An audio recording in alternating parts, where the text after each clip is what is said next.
ठीक है। तो applications of Gauss law, sorry Gauss law, Stokes law, ठीक है। तो एप्लीकेशंस ऑफ स्टोक्स लॉ में सबसे पहला है फॉलिंग ऑफ रेन ड्रॉप्स, ठीक है। तो जैसे अभी हमने एग्जांपल जब डेरिवेशन कर रहे थे हम लोग किसका, टर्मिनल वेलोसिटी का, तो उसमें हमने देखा था कि लिक्विड के अंदर में कोई भी जो है सब्सटेंस फॉल कर रहा है। तो उसी तरह से फॉलिंग ऑफ रेन ड्रॉप्स, जब वाटर ड्रॉप्स स्मॉल साइज होता है तो उसकी टर्मिनल वेलोसिटी भी स्मॉल होगी, क्योंकि आप देख सकते हैं ये जो फॉर्मूला है टर्मिनल वेलोसिटी का 2 पाई ए स्क्वायर, तो ए इसमें क्या है, रेडियस है। तो जितनी ज्यादा रेडियस इसकी छोटी होगी तो उसकी टर्मिनल वेलोसिटी भी उतनी कम होगी, ठीक है। therefore they remain suspended in air in the form of clouds, ठीक है। मतलब समझ में आ रहा है आपको कि वाटर ड्रॉपलेट्स की जो साइज होती है वो बहुत ही कम होगी।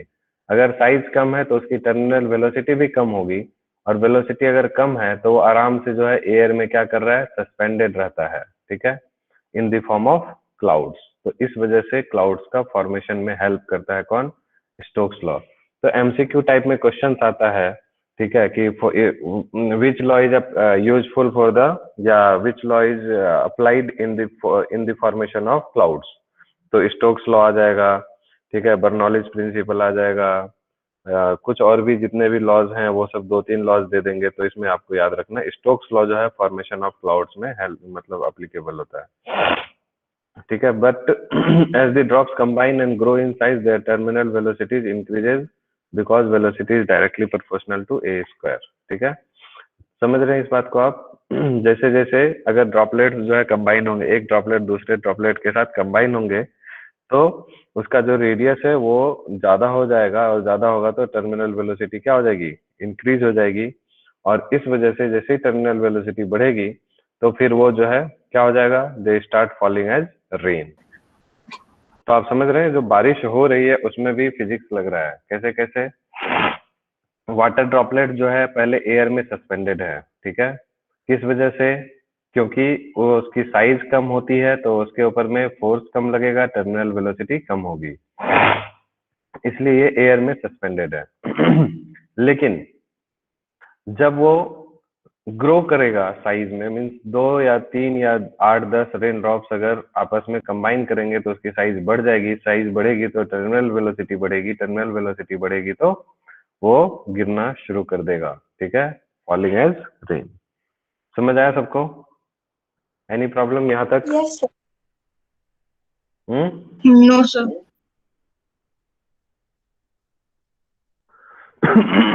ठीक है। नेक्स्ट इज पॉइजलीज इक्वेशन, ठीक। Poiseuille investigated the steady flow of liquid through a capillary tube and derived an expression for the volume of liquid flowing per second through the tube, which is known as Poiseuille's equation, ठीक है। इसको हम लोग अभी देखते हैं। इसने पॉइजली ने कोई भी लिक्विड है या कोई फ्लूइड है किसी पाइप के थ्रू उसने जो है फ्लो करते हुए देखा, ठीक है। तो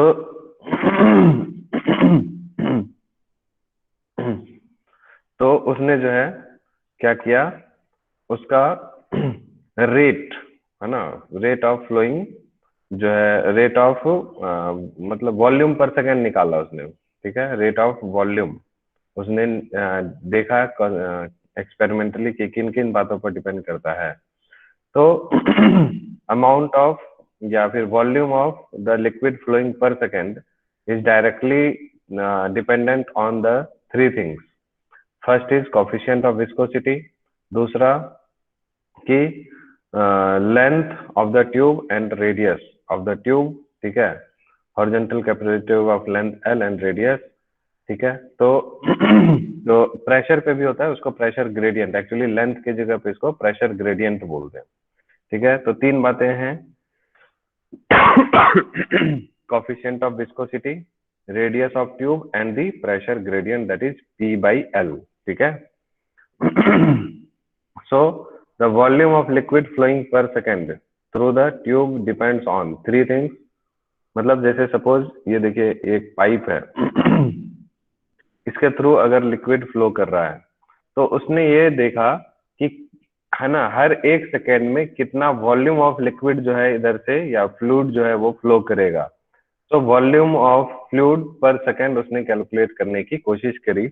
और तो उसने देखा ये डिपेंड करता है किस पे, कोफिशिएंट ऑफ विस्कोसिटी। ऑब्वियस सी बात है, कॉमन सेंस की बात है कि कोफिशिएंट ऑफ विस्कोसिटी जो ज्यादा विस्कस होगा वो मतलब कि उसमें जो है फ्लूइड जो है वो थोड़ा स्लो फॉल करेगा, ठीक है, धीरे धीरे जो है फ्लो करेगा। ठीक, उसके फिर रेडियस पे भी डिपेंड करेगा, रेडियस ऑफ पाइप पे, है ना। दूसरा कि प्रेशर ग्रेडियंट कितना यहाँ पर प्रेशर, है ना, पर यूनिट लेंथ हो रहा है, प्रेशर पर यूनिट लेंथ हो रहा है। तो इन 3 चीजों पर डिपेंड कर रहा है। तो ये इन्होंने क्या किया कि डायमेंशनली जो है निकाल के देख लिए, उसके ऊपर में पावर ए बी सी रख दिया या एक्स वाई जेड रख दिए। ठीक है, तो यहाँ से हम लोगों ने कैलकुलेट करके देखा कि x की वैल्यू -1, y की वैल्यू 4 और z की वैल्यू 1 हो रही है। तो ऑब्वियस सी बात, इतना तो आपको समझ में आ जाना चाहिए कि ईटा है कोफिशिएंट ऑफ विस्कोसिटी की पावर x है। तो इतना तो समझ में आएगा ही सबको कि वॉल्यूम जो है कितना वॉल्यूम पर सेकेंड पास कर रहा है, तो डायरेक्टली प्रोपोर्शनल टू विस्कोसिटी नहीं हो सकता। ठीक है, समझ रहे हैं ना, क्योंकि जितना ज्यादा विस्कस होगा उतना कम वॉल्यूम जो है 1 सेकेंड में पास करेगा। ठीक, तो इसकी वैल्यू तो माइनस में आनी ही चाहिए थी। ठीक है, तो यानी आपका यहाँ से ये फॉर्मूला बन जाता है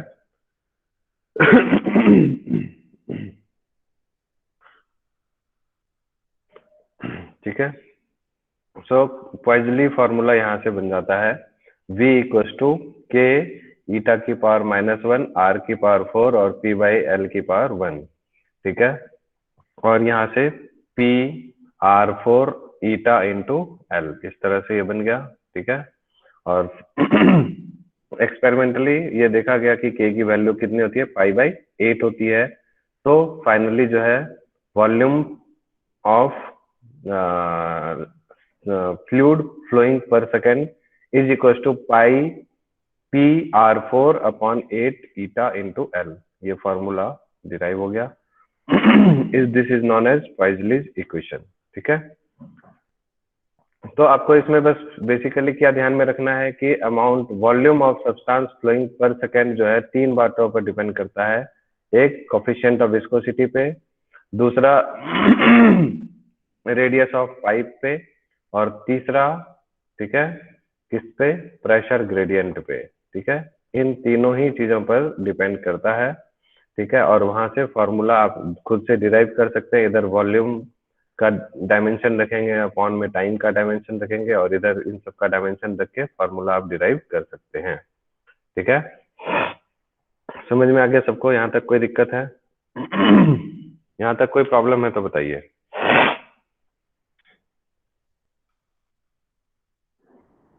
नो सर।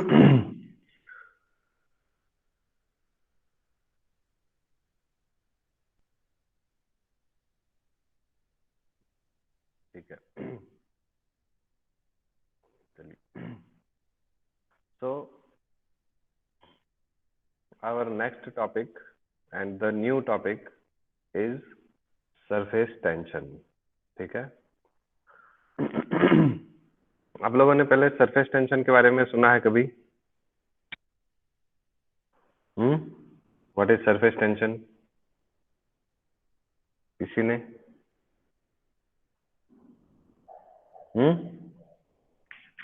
कोई नहीं बोलेगा। नो सरफेस टेंशन सुना है? नहीं सुना है, ठीक है, तो यानी आप लोगों के लिए ये बिल्कुल ही फ्रेश टॉपिक है। ठीक है, तो एक्चुअली सरफेस टेंशन जो है बेसिकली ये एक ऐसी प्रॉपर्टी होती है सरफेस टेंशन की, कोई भी सब्सटेंस ये चाहता है कि हम मिनिमम सरफेस एरिया एक्वायर करें। ठीक है, समझ गए? क्या? Minimum surface area. कोई भी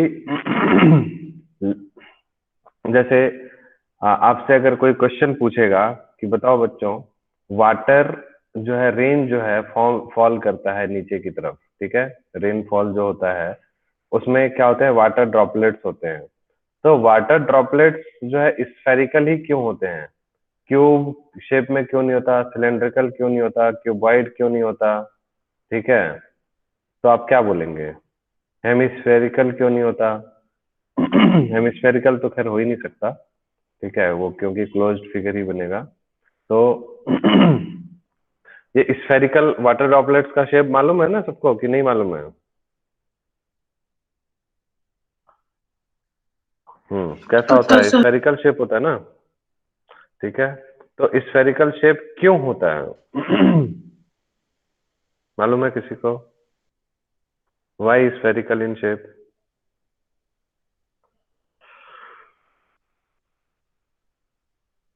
क्योंकि जितने भी थ्री डायमेंशनल बॉडीज होती हैं, ठीक है, क्यूब, क्यूबाइड, स्फीयर, सिलेंडर, उन सबों में से अगर डायमेंशन सेम रहे तो सबसे कम सरफेस एरिया स्फीयर का होता है, ठीक है।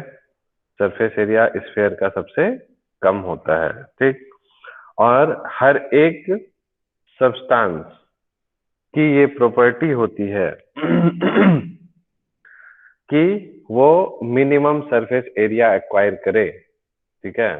और इस वजह से due to surface tension the liquid drops acquire minimum surface area, ठीक है।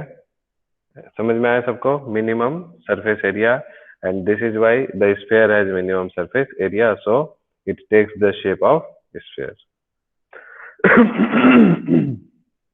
ठीक है, यहां तक आ गया समझ में?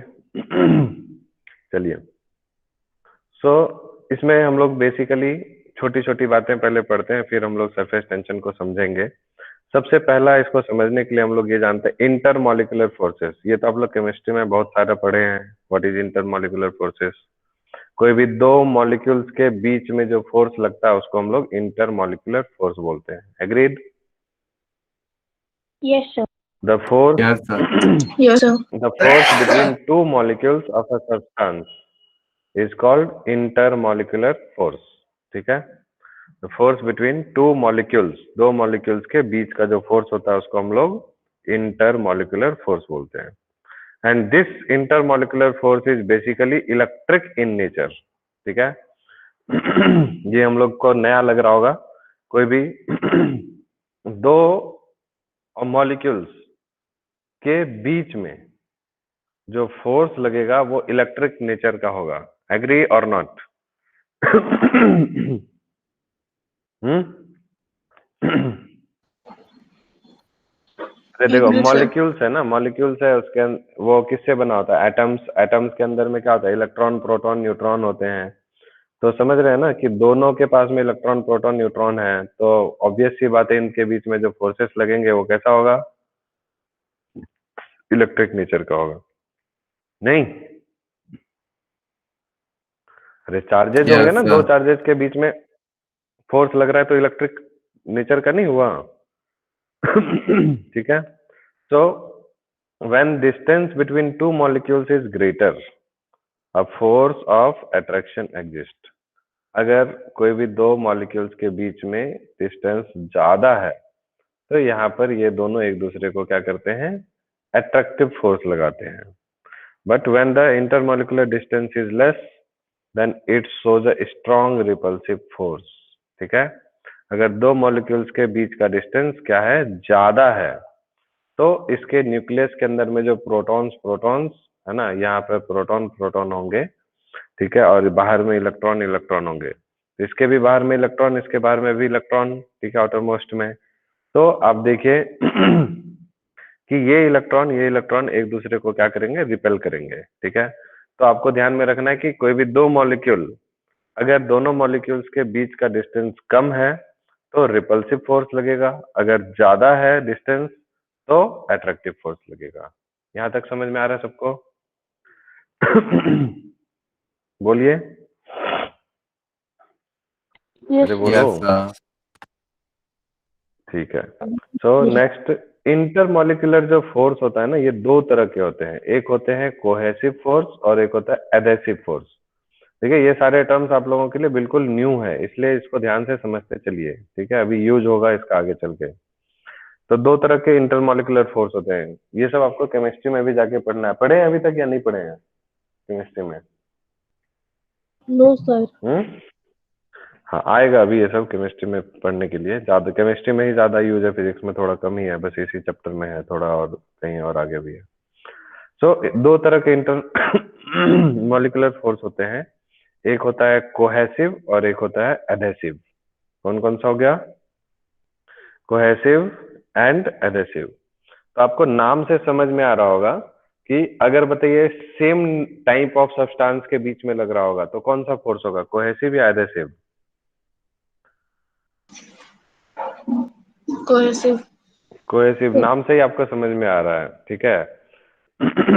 तो cohesive force is the force of attraction between the molecules of the same substance. एक ही सब्सटेंस के मॉलिक्यूल्स के बीच में अगर फोर्स लग रहा है तो उसको हम लोग क्या बोलते हैं? कोहेसिव फोर्स, ठीक है। तो एडहेसिव क्या हो जाएगा? जस्ट इसका उल्टा, ठीक है। समझ रहे हैं बात को? इसको हम लोग एक एक करके देखते हैं। It is the force is very strong in solids, ठीक है, क्योंकि सॉलिड्स के आपको मालूम होगा कि जो मॉलिक्यूल्स होते हैं आपस में inter molecular force of attraction solids के अंदर में ज्यादा होती है, ठीक है। सो जो कोहेसिव फोर्स है, ठीक है, it is force of attraction between the molecules of the same substance and it is very strong in solids, weak in liquids and extremely weak in gases, ठीक है। तो कोहेसिव फोर्स सबसे ज्यादा किसमें, ये सब आपको एमसीक्यू में पूछा जा सकता है पेपर में, ठीक है। सबसे ज्यादा कोहेसिव फोर्स किसमें होगा? सबसे ज्यादा सॉलिड्स, फिर लिक्विड्स, फिर गैस, ठीक है। ये आपको सीक्वेंस दिमाग में रखना है, ठीक है। क्योंकि क्या है, सेम सब्सटेंस के मॉलिक्यूल्स के बीच में फोर्स लग रहा है, तो फोर्स ऑफ अट्रैक्शन सबसे ज्यादा किस में होता है? सॉलिड्स में होता है, इतना कॉमन सेंस हम लोग जानते हैं। Next is adhesive force. It is the force of attraction between the molecules of two different substances. एक अलग सब्सटेंस, दूसरा अलग सब्सटेंस, इसके मॉलिक्यूल्स और इसके मॉलिक्यूल्स के बीच में जो फोर्स ऑफ अट्रैक्शन लगेगा उसको हम लोग क्या बोलते हैं? Adhesive force. तो आपको घुमा फिरा के कोहेसिव फोर्स के बारे में दो तीन बातें पूछ देगा, which is true which is false. कल आप लोगों को इसी टाइप के एमसीक्यू के क्वेश्चंस पूछे थे मैंने। तो आप लोग उसमें करेक्ट की जगह इनकरेक्ट समझ लिए, इनकरेक्ट की जगह करेक्ट समझ के कई बच्चों ने गलत सलत कर रखा है क्वेश्चन का आंसर, ठीक है। तो इसी तरह से आप लोग क्वेश्चन को पूरा प्रॉपरली पढ़िए, ठीक है ना। तो इसमें आपको पूछ देगा कि it is force of attraction, it is force of repulsion, both attraction and repulsion. तो इन सब छोटी छोटी बातों को ध्यान में रखना है। कोहेसिव फोर्स, या फिर आपको ऐसे दे देगा, cohesive force is attractive force and adhesive force is repulsive force. आपको लगेगा कि अच्छा एक अट्रैक्टिव होता है एक रिपल्सिव होता है, चलो सही है आंसर, ठीक है। तो ऐसे ही करके एमसीक्यू टाइप के क्वेश्चंस में हम लोग फंस जाते हैं। आ रही बात समझ में कि नहीं आ रही है? बोलो। ठीक है, तो एडहेसिव फोर्स और कोहेसिव दोनों ही फोर्स ऑफ अट्रैक्शन है, लेकिन एक क्या है, सेम सब्सटेंस के मॉलिक्यूल्स के बीच में है, और दूसरा क्या है, डिफरेंट सब्सटेंस के मॉलिक्यूल्स के बीच में है, ठीक है। क्लियर? तो जो इंक होता है, इंक इंक जो है पेपर से स्टिक कर जाता है जब हम लोग लिख रहे होते हैं, तो ये एक एग्जाम्पल है एडहेसिव फोर्स का, ठीक है। क्योंकि वहां पर क्या हुआ होगा मालूम है?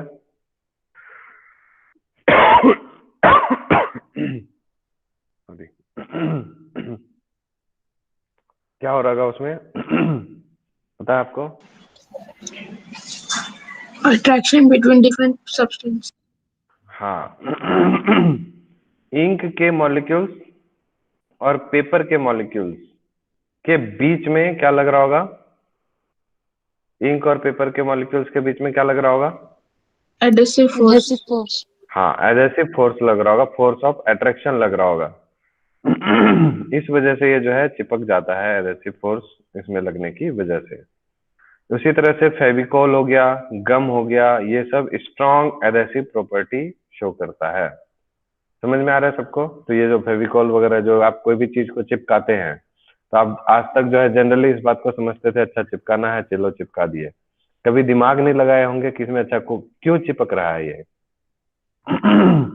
आप फेविकोल में है ना, जैसे कोई भी पेज वेज चिपकाते हैं तो पेज पे आप फेविकोल डाल दिए और वो जो है चिपक गया, कोई भी दूसरा चीज, दो पेज को चिपकाना है कुछ भी करना है तो क्यों हो गया वो? क्यों चिपक गया, कभी सोचा था? हम्म, नहीं No, सोचा sir. था ना, तो अब समझ में आ रहा होगा कि क्यों होता है ऐसा। Yes, sir. हम्म, तो उसमें एडहेसिव फोर्स लगता है, ठीक। उसी तरह से वाटर वेट्स ग्लास, ठीक है, जब आप किसी भी ग्लास के अंदर में अगर आप पानी को रखते हैं तो आप देखते होंगे वो जो ग्लास है वो भीग जाता है, गीला हो जाता है, ठीक है।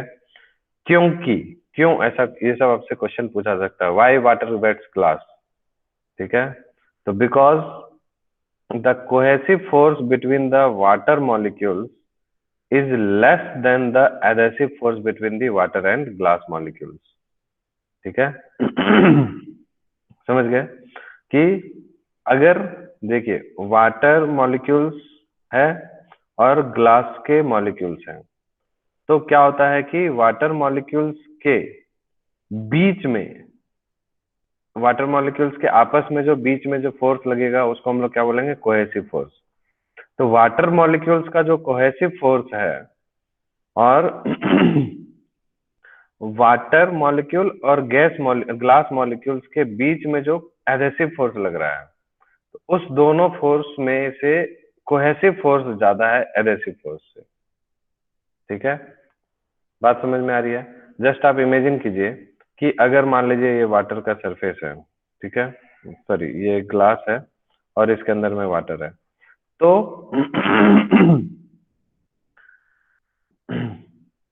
तो इसमें अगर समझ चाहिए इस बात को कि अगर यहाँ पर इन वाटर मॉलिक्यूल्स के बीच का cohesive force, in water molecules के बीच का कोहेसिव फोर्स अगर कम होता इस वाटर मॉलिक्यूल और इस ग्लास मॉलिक्यूल के बीच के एडहेसिव फोर्स से, तो क्या होता? यानी अभी एडहेसिव फोर्स ज्यादा हो गया, कोहेसिव फोर्स कम हो गया। तो एडहेसिव फोर्स ज्यादा हो गया, इसका मतलब है कि वाटर जो है इसको मतलब क्या बोलते हैं इसको, हाँ वाटर जो है इस ग्लास को वेट मतलब गीला नहीं कर पाएगा। तो गीला करने के लिए क्या कंडीशन है कि ये जो कोहेसिव फोर्स है वो ज्यादा होना चाहिए, ठीक है, क्योंकि गीला कौन कर रहा है, वाटर कर रहा है। तो इस वजह से वाटर के बीच का जो मॉलिक्यूल्स के बीच का कोहेसिव फोर्स है वो ज्यादा होना चाहिए, ठीक है। तो उसी तरह से mercury mercury does not wet glass. आप कभी भी किसी ग्लास, आपने मरकरी देखा है कभी थर्मामीटर के अंदर में जो रहता है? Yes, sir. Yes, sir. हाँ। तो आपको क्या लगता है कि जो थर्मामीटर के अंदर में जो मरकरी होता है वो, ठीक है, तो क्या वो मरकरी जो है उसके जो ग्लास के अंदर में रहता है, ठीक है, थर्मामीटर वाली जो ग्लास होती है, क्या वो उसको भिंगाता होगा, गीला करता होगा? नहीं करता है। क्यों? क्योंकि उस समय में क्या होगा, कोहेसिव फोर्स क्या होगा, ज्यादा होगा, ठीक है।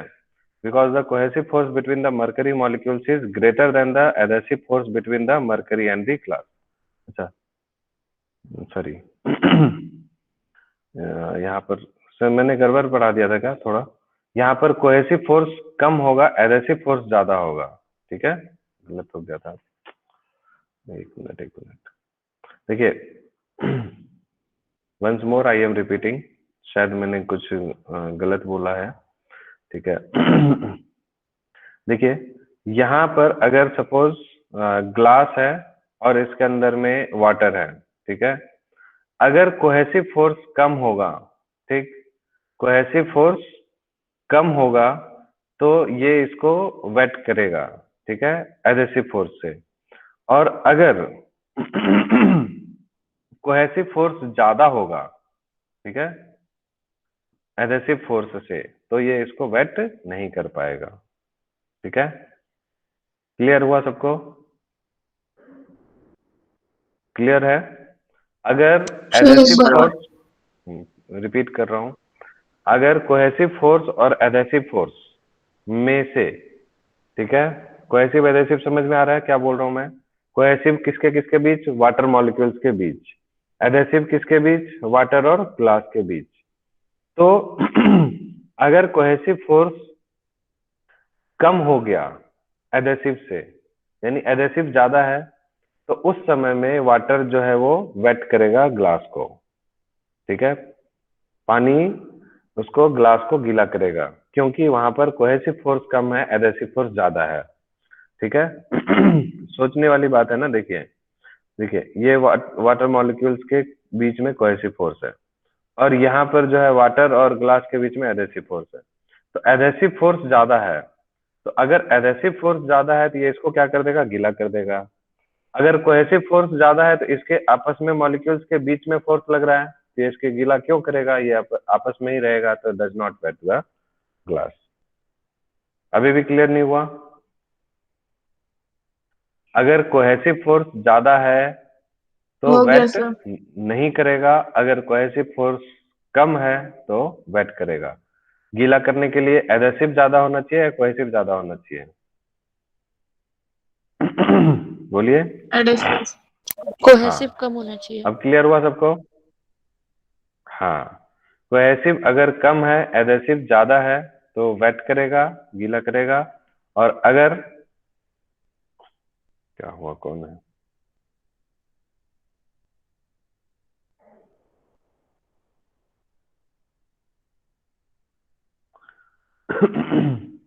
कौन है?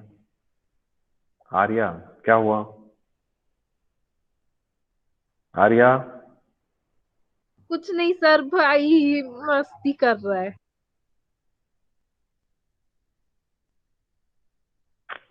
तो आप लोग ऐसे करेंगे तो फिर कैसे होगा? बार बार डिस्टर्ब कर रहे हैं। चलिए ठीक है, मैं इसी बहाने अटेंडेंस ले लेता हूँ एक बार। अभी 19 स्टूडेंट्स हैं ओनली।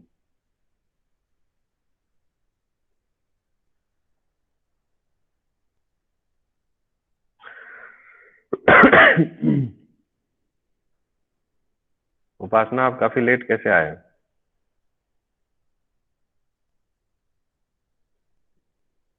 सर थोड़ा लेट हो गई थी। चलो ठीक है, चलिए।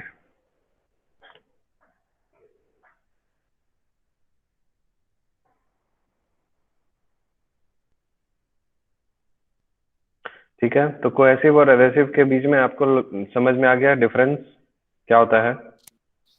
Yes sir. कोहेसिव वो होता है जो सेम मॉलिक्यूल्स के बीच में लगता है।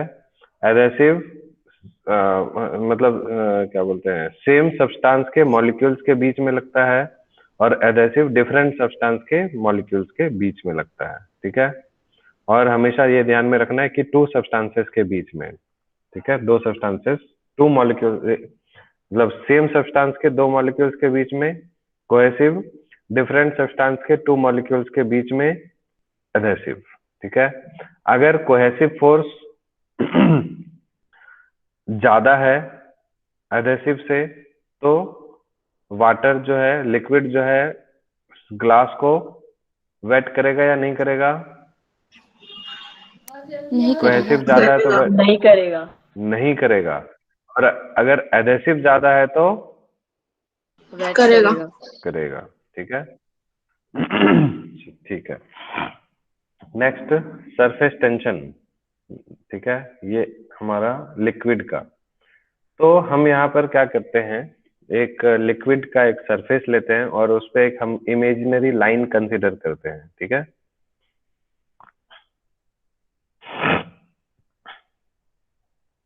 एक ये देखिए लिक्विड कंटेनर है, और उसके अंदर में लिक्विड है, और उसके सरफेस पे हम लोग एक लाइन जो है ए बी, वो इमेजिनरी लाइन है ये, उसको हम लोग कंसीडर करते हैं, ठीक है?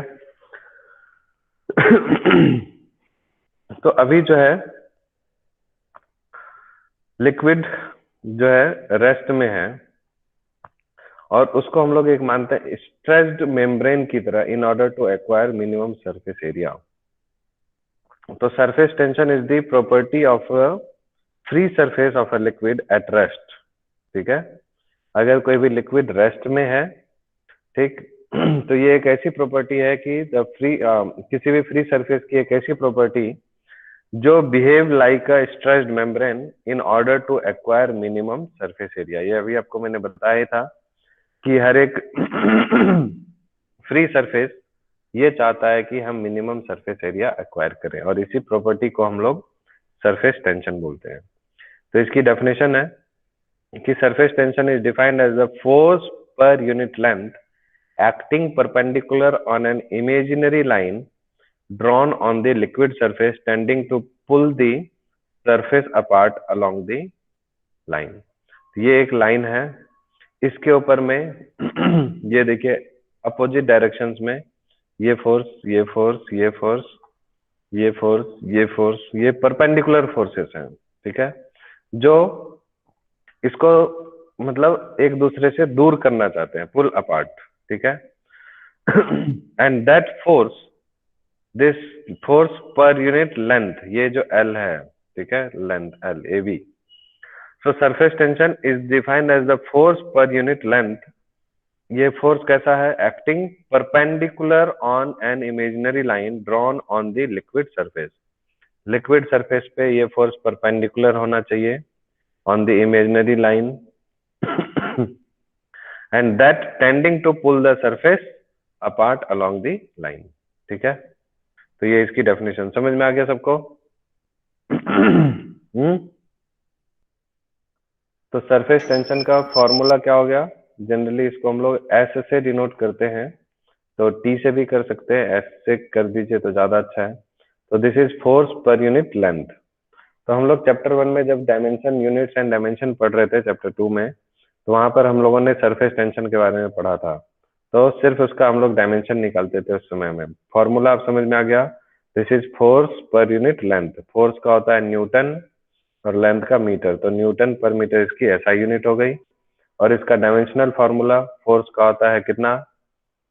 फोर्स का डायमेंशनल फॉर्मूला mlt -2 और divided by length, L cancel हो जाएगा तो क्या बचेगा? mt -2। एग्रीड? Yes, sir. ठीक है। So next, the force F is the force acting on length L of the line AB and is perpendicular to the line and tangential to the liquid surface. Force तो अभी हमने देख लिया, और length L ये पूरा AB है, ठीक है। एंड तो टेंशन, सरफेस टेंशन का फॉर्मूला समझ आया सबको? This is force per unit length, ठीक है, ठीक है। अब देखिए, आपने कभी पेंटिंग जब किया होगा तो पेंट ब्रश देखा होगा। पेंटिंग ब्रश देखा है? Yes sir. Yes, sir. जब उस पेंटिंग ब्रश को हम लोग पानी में डुबाते हैं तो उसके जो हेयर होते हैं वो कैसे हो जाते हैं? इस टाइप के, देखा है? अलग अलग अलग हो जाते हैं उसके हेयर्स पेंटिंग ब्रश के। लेकिन जब उसी ब्रश को, ठीक है, पानी से जब हम लोग बाहर निकालेंगे, ठीक है, उसके बाद वो कैसा हो जाएगा? उसके हेयर्स कैसे हो जाते हैं? एक दूसरे के साथ चिपक जाते हैं, देखा है? Yes sir. Yes sir. तो ऐसा क्यों होता है? पानी के अंदर में डुबाए तो क्या हो गया? उसके हेयर्स जो है अलग अलग दूर दूर हो गए। जैसे पानी से बाहर निकालेंगे फिर जो है वो इस तरह से हो जाएगा। ऐसा क्यों? क्यों होगा?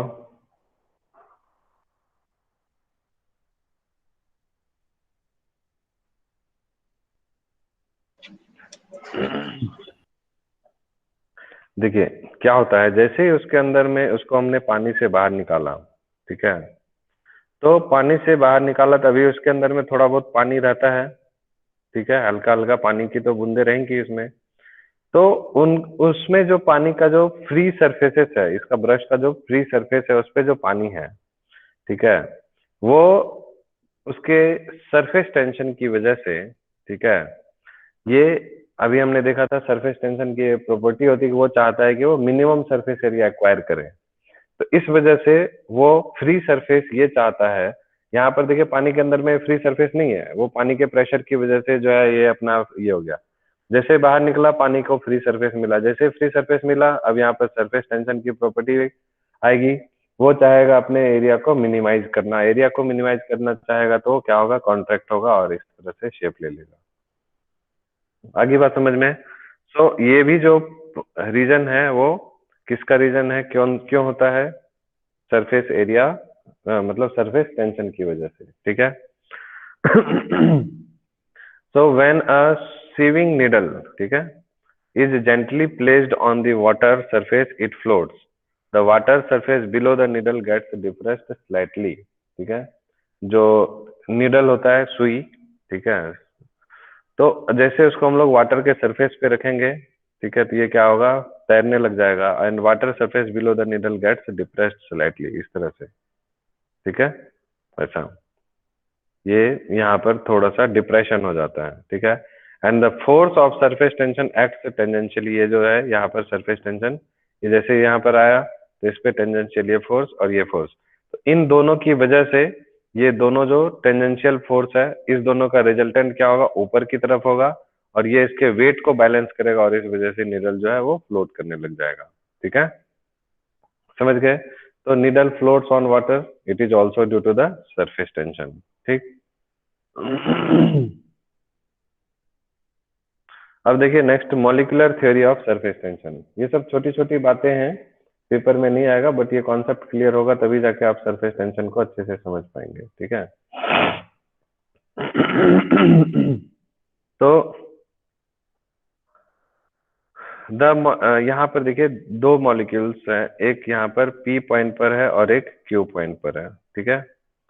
तो अब आप समझिए इसको, दोनों में जो P पॉइंट पर है, ठीक है, इस जगह पर जो इस बेचारे के ऊपर में कोई भी मॉलिक्यूल अगर इस जगह है तो यहाँ पर इसके ऊपर में जो फोर्सेस लग रहे होंगे वो ऑल डायरेक्शंस में लग रहे होंगे, इधर भी लग रहा होगा, इधर भी लग रहा होगा, इधर भी लग रहा होगा, इधर भी लग रहा होगा, इधर भी, इधर भी, इधर भी, इधर भी, ठीक है। तो ये ऑल डायरेक्शंस में फोर्स लग रहा होगा और इस वजह से हम लोग ये बोल सकते हैं कि जो जितने भी इक्वल एंड अपोजिट फोर्सेस है वो दोनों एक दूसरे को क्या कर देंगे, कैंसल आउट कर देंगे। सो नेट फोर्स ऑन जो P पॉइंट पर जो मॉलिक्यूल होगा उसके ऊपर में नेट फोर्स कितना लग जाएगा, 0। नहीं समझ में आ रहा है किसी को? अरे बोलो। अभी जैसे बताया था ना कि पेंट ब्रश है, ठीक है, उसके ऊपर में हम क्या करेंगे, उसको जब पानी के अंदर में डुबाएंगे तो पानी के अंदर में डुबाए तो क्या हुआ कि उसके ऊपर में जितने भी फोर्सेस लग रहे होंगे वो सारे नेट फोर्स क्या होंगे, 0 होंगे। तो अपना जो है फ्रीली जो है अपने हेयर्स को क्या करेगा, वो स्प्रेड कर लेगा, ठीक है, क्योंकि नेट फोर्स 0 है। लेकिन अगर कोई भी मॉलिक्यूल Q पॉइंट पर है, इस जगह पर सरफेस पे है, तो अब इस पे जो फोर्सेस लगेंगे, देखिए वाटर इधर है तो ये फोर्सेस जो वाटर सरफेस इस मॉलिक्यूल के ऊपर में ऐसे ऐसे करके फोर्स लगाएगा, ऐसे लगाएगा, ऐसे लगाएगा, लेकिन इस डायरेक्शन में फोर्स लगाने वाला कोई भी नहीं है, ठीक है। सो जो फ्री सरफेस है, फ्री सरफेस पे अगर कोई सब्सटेंस रखा है तो उस पे आप देखिए ये फोर्स को एक दूसरे को कैंसिल कर देगा, तो नेट जो है आपको क्या मिला, सिर्फ डाउनवर्ड फोर्स मिलता है, ठीक है, समझ गए? नहीं समझे? क्योंकि इस मॉलिक्यूल का जो अपर वाला हाफ है वो अपर वाला हाफ जो है फ्री है और लोअर हाफ जो है ये सरफेस के नीचे है, इसलिए इस पे नेट फोर्स डाउनवर्ड लगेगा। Therefore, all the molecules lying on the surface of a liquid experiences only a net downward force, which is the cause of surface tension. Surface tension लगा क्यों? क्योंकि यहाँ पर नेट फोर्स सिर्फ downward है और इस जगह पर नेट फोर्स कुछ भी नहीं है, ठीक है। आ रहा है थोड़ा बहुत समझ में? देखिए अब क्या है कि आप इसको हल्के में, अगर सीधा सरफेस टेंशन आपको ज्यादा नहीं समझ में आ रहा है तो बस आप इतना समझ लीजिए कि दो बातें सरफेस टेंशन के बारे में। पहली बात ये समझ लीजिए कि this is force per unit length होता है, बस फोर्स पर यूनिट लेंथ, इसका फॉर्मूला हो गया, इसकी एसआई यूनिट और इसका डायमेंशन, इतना ध्यान में रखिए, काफी है। दूसरा, ये एक ऐसी प्रॉपर्टी है जिसकी वजह से कोई भी लिक्विड जो है आप चाहता है कि हम मिनिमम सरफेस एरिया एक्वायर करें। फिजिक्स में देखिए बस इतना ही है, बाकी केमिस्ट्री में इसका बहुत सारा यूज भी है, ठीक है। इसलिए अभी इसको सरफेस टेंशन को अगर हम पढ़ाना चाहेंगे तो सिर्फ 1-1.5 घंटा सिर्फ यही चल सकता है, बहुत फास्ट टॉपिक है। तो बस आपको मैं एक सिर्फ इंट्रोडक्शन वाला एक जनरल व्यू दे रहा हूँ, ठीक है। चलिए अब इसको जल्दी से हम लोग देख लेते हैं, सरफेस टेंशन और सरफेस एनर्जी में आपस में क्या रिलेशन है, क्या रिश्ता नाता है, ठीक है। इसको थोड़ा सा समझने की कोशिश कीजिएगा, थोड़ा सा टफ लगेगा समझने में। सरफेस एनर्जी तो ये होती है the potential energy per unit area of the surface film is called surface energy, ठीक है। अभी इसको धीरे धीरे समझेंगे हम लोग। Potential energy per unit area को हम लोग सरफेस एनर्जी बोलते हैं, ठीक है। हम लोग मान लेते हैं एक एबीसीडी, ठीक है, एक जो है एबीसीडी कोई भी एक फिल्म है। तो फिल्म मतलब जैसे सपोज पहले इसको एक वायर ले लीजिए, ठीक है, एक मेटल का फ्रेम या वायर ले लीजिए, एबीसीडी को मान लेते हैं वायर, ठीक है, ऐसे रेक्टेंगुलर शेप का। ठीक, अब जस्ट इसको इमेजिन कीजिए, इस वायर को आप सोप सॉल्यूशन में डुबा दीजिए, साबुन के सॉल्यूशन में, ठीक है। करते होंगे आप, छोटे छोटे बच्चे होंगे जब वो बबल्स बनाने के लिए, ठीक है। तो वायर को जैसे ही आप इसमें डुबाएंगे तो इसके ऊपर में 2 लेयर बनेगी, एक ऊपर की तरफ और एक नीचे की तरफ, साबुन के फिल्म की, सोप के फिल्म, है ना, एक लेयर बनेगी। इस बात को आप लोग इमेजिन कर पा रहे हैं या नहीं? Yes sir. जैसे ही एक वायर को, रेक्टेंगुलर शेप है, तो इसको जैसे ही आप उसको पानी में डुबाए, सॉरी सोप सॉल्यूशन में डुबाएंगे, तो इसके ऊपर और एक इसके नीचे एक लेयर, 2 लेयर बन जाएंगी सोप फिल्म की, ठीक है। यहां तक समझ में आ रहा है? और ये जो सोप फिल्म होगी, ठीक है, तो इसका टेंडेंसी होगा कि ये क्या करे, मिनिमम सरफेस एरिया एक्वायर करे, क्योंकि इसके पास में फ्री सरफेस है। तो ये सारे के सारे जो है एक दूसरे को क्या कर रहे होंगे, आपस में एक दूसरे को पुल कर रहे होंगे, है ना, ठीक है, to contract, to have minimum surface area, ठीक है, इस तरह से। तो हम मान लेते हैं कि इसके ऊपर में, है ना, टी जो है वो टेंशन है, ठीक है, और वो इसके ऊपर में लग रहा है इस लेंथ ए बी लेंथ पे, ये इधर की तरफ टी टेंशन लग रहा है, ठीक है। तो फोर्स अभी हम लोग देखे थे, tension is equal to force per unit length, ठीक है। तो फोर्स कितना लग जाएगा, टेंशन इंटू लेंथ, ठीक है। कितना फोर्स इधर की तरफ लग रहा होगा, this is equal to tension into L. लेकिन अभी आपको मैंने बताया कि एक जो सरफेस होगा, फिल्म होगा, वो ऊपर की तरफ होगा और दूसरा फिल्म जो है नीचे की तरफ होगा, ठीक है। तो यानी कि 2 लेयर है, तो इसलिए जो टोटल फोर्स लग रहा होगा that is equal to 2 into T into L लग रहा होगा पूरे वायर फ्रेम पे, ठीक है।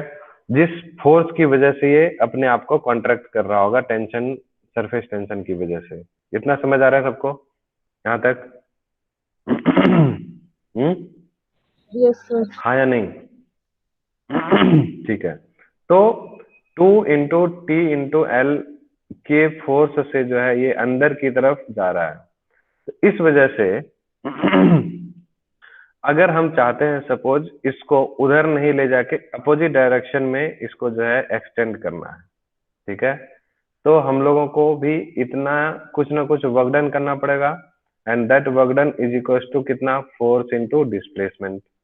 तो हम चाह रहे हैं इसको एक्स डिस्प्लेसमेंट इधर लाएं, तो जो फोर्स उधर 2TL लग रहा है, तो इस डायरेक्शन में भी हम लोगों को 2TL फोर्स लगाना पड़ेगा, ठीक है। सो तो जो हमारा टोटल वर्क डन हो जाएगा, so this force 2TL into में displacement 2TL into X. So the work done to move X distance,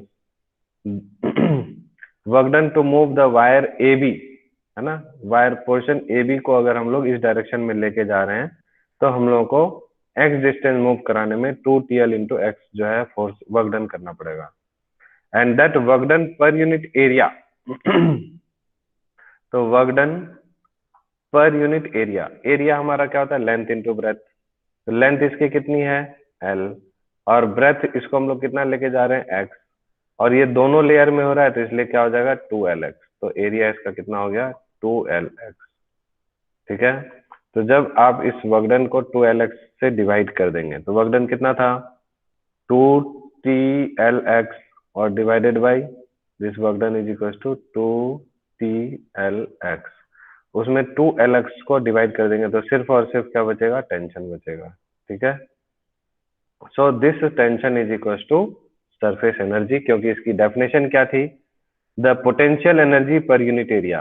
तो जब आप इसका देखिए ध्यान से, ये वायर की फ्रेम थी, ठीक है, अब वायर के फ्रेम में अब इसको फिर से समझा रहा हूँ, थोड़ा सा ध्यान से समझिएगा। कितने लोगों को नहीं समझ में आ रहा है पूछ सकते हैं आप लोग, अगर नहीं समझ आ रहा है तो। ठीक है, देखिए इसको सोप सॉल्यूशन में डुबाया, यहाँ पर फिल्म की लेयर बनी। ठीक है, अब इस वजह से ये अपने आप को क्या करेगा, सरफेस टेंशन की वजह से उधर की तरफ जाना चाहेगा। हम क्या कर रहे हैं, इसको इधर की तरफ उतना ही फोर्स लगा दिए और इसको फोर्स ले, इसको यहाँ से इसके शेप को चेंज कर रहे हैं। तो जब शेप को चेंज करते हैं तो कौन सी एनर्जी होती है, पोटेंशियल एनर्जी। तो that potential energy equal to क्या होगा, वर्क डन। ठीक है, और ये वर्क डन हो गया कितना, फोर्स इंटू डिस्प्लेसमेंट। फोर्स हमारा कितना हो गया 2 इंटू टी इंटू एल, क्योंकि सरफेस टेंशन टी था तो फोर्स पर यूनिट लेंथ जो है सरफेस टेंशन होता है, तो टी इंटू एल फोर्स हो गया। दो लेयर है तो 2 से मल्टीप्लाई, इंटू में हमने क्या कर दिया एक्स कर दिया। तो ये वर्क डन जो है this is stored in the form of potential energy. तो हमारा डेफिनेशन कहता है सरफेस एनर्जी का this potential energy per unit area, तो उसमें एरिया से हम लोग डिवाइड कर देंगे। एरिया कितना L into B, length into breadth, और दो लेयर है तो 2 इंटू एल इंटू एक्स हो जाएगा इसका एरिया। तो अब इस work done per unit potential energy में हम लोग इस एरिया से डिवाइड कर देंगे तो टी के बराबर बचेगा। इसलिए हम लोग ये बोल सकते हैं कि this surface energy is numerically equal to surface tension. ठीक है, तो आज हम लोग इतना ही रहने देते हैं। ठीक है, नेक्स्ट डे हम लोग दूसरा टॉपिक स्टार्ट करेंगे, एंगल ऑफ कांटेक्ट। ठीक है, क्लियर है, इतना समझ में आ रहा है सबको? Yes sir. Yes sir. Okay, ठीक है, फिर आप लोग जा सकते हैं।